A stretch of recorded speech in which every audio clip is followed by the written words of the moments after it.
दोस्तों आज हम लोग जिस स्टॉक की बात करने वाले हैं उसका नाम है इन्फीबीम एवेन्यू। कंपनी बहुत ही बेहतरीन कंपनी है और अभी हाल ही में इसने एक अपने रेंज का काफी अच्छा ब्रेकआउट दिया है और वहां पर बहुत ही अच्छे से सस्टेन कर रही है। तो दोस्तों इसके चार्ट के एनालिसिस हम आगे वीडियो में करने वाले हैं। अभी चलकर पहले हम इसकी फंडामेंटल एनालिसिस देख लेते हैं। जैसा कि आपको पता है दोस्तों, कंपनी का नाम है इन्फीबीम एवेन्यू। इसका स्टॉक मार्केट प्राइस 36.8 रुपए है और स्टॉक मार्केट में एक अच्छी तेजी के बाद ये स्टॉक लगभग 9% पर बंद हुआ। इसकी जो मार्केट कैप वैल्यू है वो 10,204 करोड़ की है। इसका जो स्टॉक पी है वो 70.3 है, 70 थोड़ा ज्यादा है, तो यहाँ पर आपको ध्यान रखना पड़ेगा। आरओसी 5.53, आरओई 4.09, इन दोनों चीजों पर भी आपको थोड़ा नजर बना के चलना पड़ेगा। बाकी पिछले एक साल अगर हाई लो की बात करें तो 12 रुपए का इसका लो था और 40 रुपए का इसका हाई था। बाकी दोस्तों कंपनी के बारे में बता दूं तो कंपनी जो है वो software development services, maintenance, web development, payment gateway services, e commerce and other ancillary services में काम करती है। आप पिछले एक साल के इसके चार्ट को देखेंगे तो इसमें देखिए काफी अच्छी तेजी हुई है। कंपनी के प्रोज एंड कॉन्स की बात करें तो कंपनी ने अपना डेप्ट कम किया है और अब ये ऑलमोस्ट डेप्ट फ्री हो चुका है। कंपनी लगातार हर क्वार्टर में अच्छे रिजल्ट भी देता आ रहा है और कंपनी का जो सेल्स ग्रोथ है वो पिछले 10 सालों में काफी अच्छा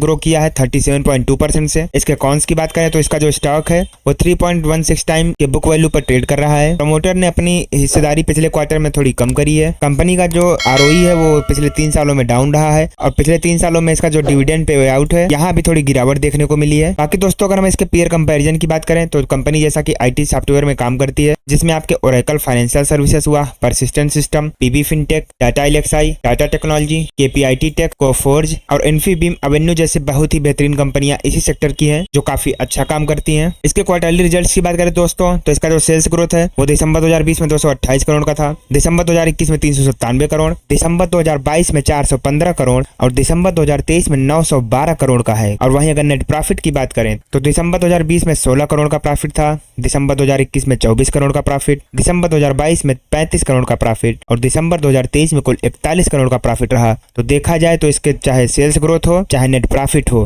दोनों में ही कंसिस्टेंटली काफी अच्छी ग्रोथ देखी जा रही है। वहीं पर अगर हम पिछले 10 सालों के प्रॉफिट लॉस की बात करें तो इसका जो सेल्स ग्रोथ रहा है वो मार्च 2012 में 128 करोड़ का था, मार्च 2015 में 288 करोड़, मार्च 2018 में 839 करोड़, मार्च 2021 में 676 करोड़ और करंट में अगर बात करें तो कुल 3097 करोड़ का है। यानी कि यहाँ पिछले 2-3 सालों में काफी तेजी से जंप हुआ है। वहीं नेट प्रॉफिट की बात करें तो जहां मार्च 2012 में माइनस का 11 करोड़ था, मार्च 2015 में भी माइनस 11 करोड़, मार्च 2018 में 88 करोड़ का प्रॉफिट, मार्च 2021 में 70 करोड़ का प्रॉफिट और करंट में बात करें तो कुल 145 करोड़ का प्रॉफिट है। इस कंपनी की अगर हम CAGR की बात करें तो पिछले 5 सालों में 33% की रेट से, पिछले 3 सालों में 13% की रेट से और पिछले 1 सालों में 130% की रेट से इस कंपनी का कंपाउंड एनुअल ग्रोथ रेट रहा है। यानी कि इस कंपनी ने स्टॉक मार्केट में पिछले कई सालों से लगातार काफी अच्छा प्रदर्शन किया है। इसकी अगर हम बोरोइंग्स की बात करें तो मार्च 2012 में 55 करोड़ का उधार था, मार्च 2015 में सिर्फ और सिर्फ 5 करोड़ का, मार्च 2018 में बढ़कर वापस से 67 करोड़ हुआ और मार्च 2021 में 20 करोड़ का। और अगर करंट में बात करें तो सितंबर 2023 में कंपनी के ऊपर 0 करोड़ का डेप्ट है। यानी कि कंपनी ने अपना सारा का सारा डेप्ट पे कर दिया, जो कि सबसे अच्छी बात है।